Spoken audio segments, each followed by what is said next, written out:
আমি আল্লাহ প্রথম আসমানে আসিয়া আমি আল্লাহ আমার মহাব্বতের বান্দাদের ডাক দেই।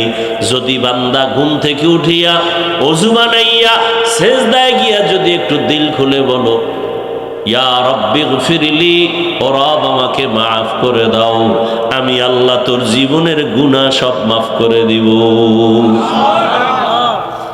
या इलाही मुझसे मुझको दूर कर, ताकि देखो मुझ में तुझको एक नजर। या इलाही तू मेरा माबूद है, या इलाही तू मेरा माशूक है। अल्लाह के चिनी ना, माँ के चिनलाम माয়ের জন্য পাগল হয়ে গেলাম, বাবাকে চিনলাম বাবার জন্য পাগল, বন্ধুর জন্য পাগল।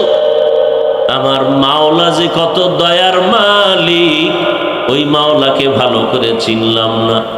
যদি চিনতে পারতাম, গলায় ছুরি লাগলেও আমার মাওলার থেকে কেউ আমাকে আলাদা দূরে সরায় দিতে পারতো না। এরে আল্লাহর বান্দা, আল্লাহ রাব্বুল আলামিন গভীর রাতের তৃতীয় ভাগে, রাতের প্রথম অংশে আল্লাহ আসেন না, আল্লাহ পাক আসেন শেষ ভাগে। আল্লাহ পাক আসেন কেন? বান্দার থেকে কিছু নিতে না বান্দাকে দিতে? নিতে। তাহলে আপনাদের কিছু তো লাগে না? যদি লাগে তো ঘুমান কেন? যদি লাগে তো উঠে আল্লাহর কাছে চান না কেন?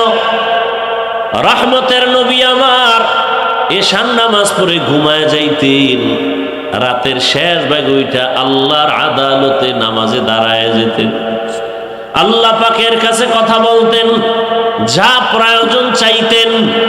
আল্লাহর নবীর জন্য বলেন, ইজা সাআলতা ফাসআলিল্লাহ ওয়া ইজা ইসতাআনতা ফাসতাইন বিল্লাহ।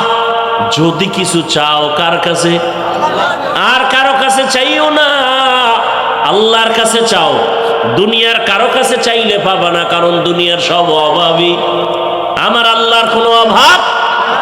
আল্লাহ বলেন দুনিয়াওয়ালারা চাইলে বেজার হয়, আর আমি আল্লাহর কাছে চাইলে আমি খুশি হই। কেন? দুনিয়ার সবাই অভাবী, আমি আল্লাহর কোনো অভাব নাই। ইয়া আইয়ুহান নাস আনতুমুল ফুকারাউ ইলাল্লাহ ওয়াল্লাহু হুয়াল গানিয়্যুল হামিদ।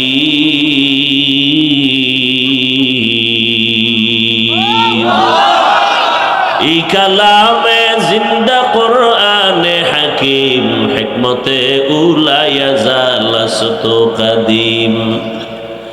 गर तवक्कुल मी कुनी हर सुबह शाम, मेरा सानद रिज़्क़ तू अज़ला मकाम जुज़्बा हक़ची ज़े मखा अज़ इंसो जा फज़ल उआ मस्त दर जुमला जहा।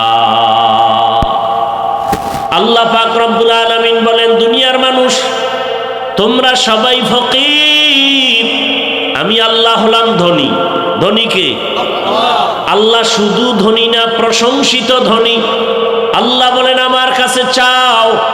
দুনিয়াওয়ালারা দেয় না, দিবে দিবে বলে দরজা সব সময় খোলে না, আর আমি আল্লাহ দেওয়ার জন্য দরজা খুলে রাখলাম। আমার কাছে হিন্দু চাইলেও পাবে, খ্রিস্টানেরা চাইলেও পায়। রাতে ডাকো আমি হাজির, দিনের বেলা ডাকো আমি আল্লাহ হাজির। ও বান্দা, সমুদ্রের মাঝে গিয়া যদি আল্লাহকে ডাকো, সেখানেও আল্লাহ। আল্লাহ বলেন বান্দা, তুমি জঙ্গলের মধ্যে গিয়া যদি ডাকো, আমি আল্লাহ সেখানেও হাজির। আমি আল্লাহকে ফাঁকি দিয়া কোনো জায়গা নাই। আমি আল্লাহরে রাতের বেলা ডাকবা হাজির, কারণ দুনিয়ার সব নষ্ট হবে, আল্লাহ পাক রব্বুল আলামিন একমাত্র থাকবেন, তার লয় নাই হয় নাই। হুয়াল হাইয়ুল কাইয়ুম। আমি আল্লাহর কোনো ঘুমও নাই। লা তাখুযুহু সিনাতু ওয়ালা নাওম। আমি আল্লাহ ঘুমাই না যে তোরা আমাকে ডেকে পাবি না। মুসা নবী বলেন, হে আল্লাহ আপনি ঘুমান না? কয় না তো কেমনে থাকেন? আল্লাহ কয়, দেখ একটা কাচের পাত্রে পানি নিয়ে দাঁড়াও, হালকা ঘুমের ভাব আসছে, কাছের পাত্রটা পুরা ভেঙে গেছে। আল্লাহ কয় মুসা, সামান্য একটা কাছের পাত্র রাখতে পারলা না? আর আমি আল্লাহ যদি সামান্য তন্দ্রায় যাই, আসমান আসমানের জায়গায় থাকবে না, জমিনটা জমিনের জায়গায় ঠিক থাকবে না। আমি আল্লাহ ঘুমাবো দূরের কথা, এক মুহূর্তের জন্য তন্দ্রাও যাই না। আমি আল্লাহ পাক অল টাইম অপেক্ষায় থাকি, কোন বান্দা আমাকে একবার ডাকবে। মা অপেক্ষা থাকে বাচ্চা কখন আমাকে আম্মু বলে ডাকবে, বাবা অপেক্ষা থাকে কখন আব্বু বলে ডাকবে।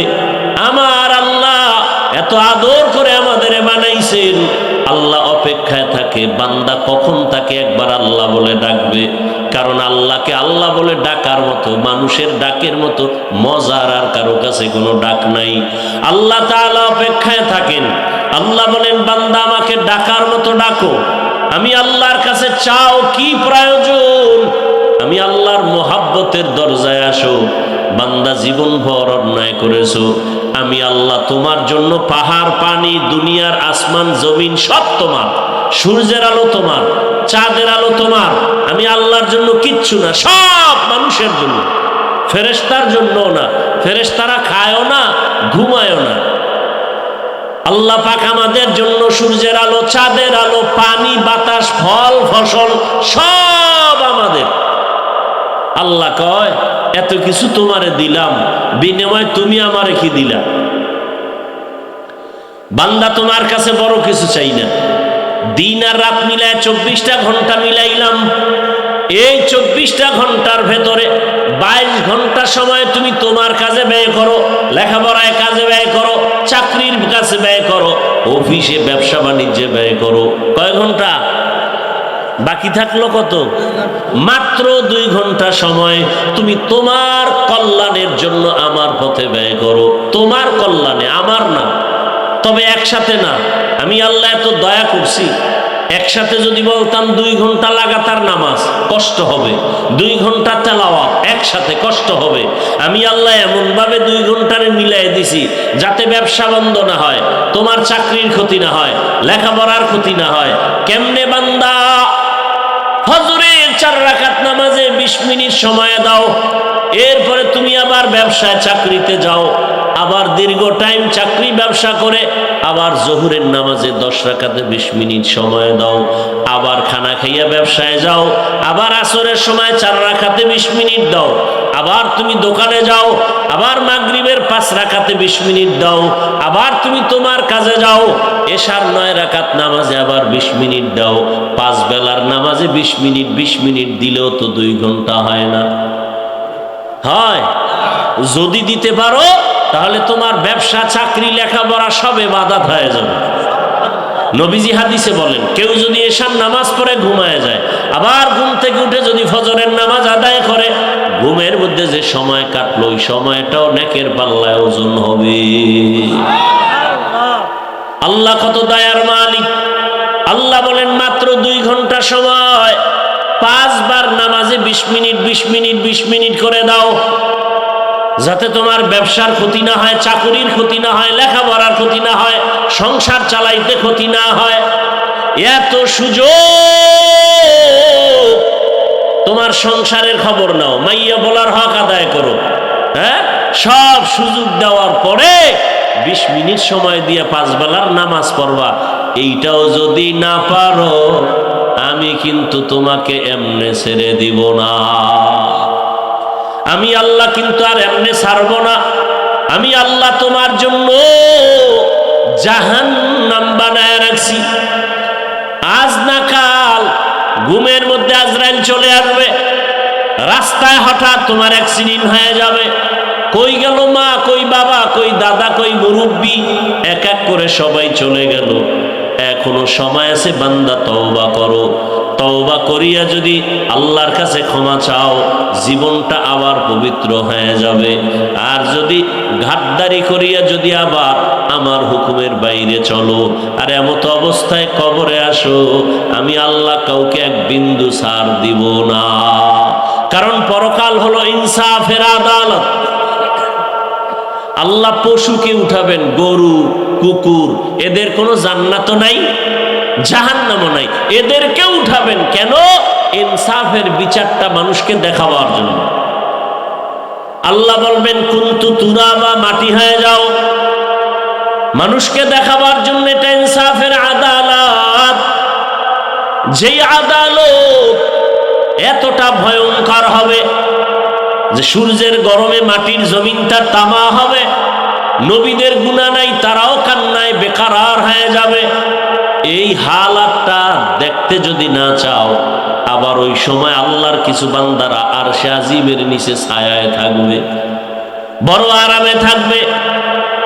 এজন্য আল্লাহ পাক বারবার সতর্কবাণী দিলেন, হে যুবক, পর্দার আড়ালের মা বোনেরা, বৃদ্ধ বাবাজি, দুনিয়ার রং তামাশায় ঘুরে ঘুরে গুনাহ তো কম করো নাই। চোখের গুনাহ, হাতের গুনাহ, জবানের গুনাহ, অন্তরের গুনাহ।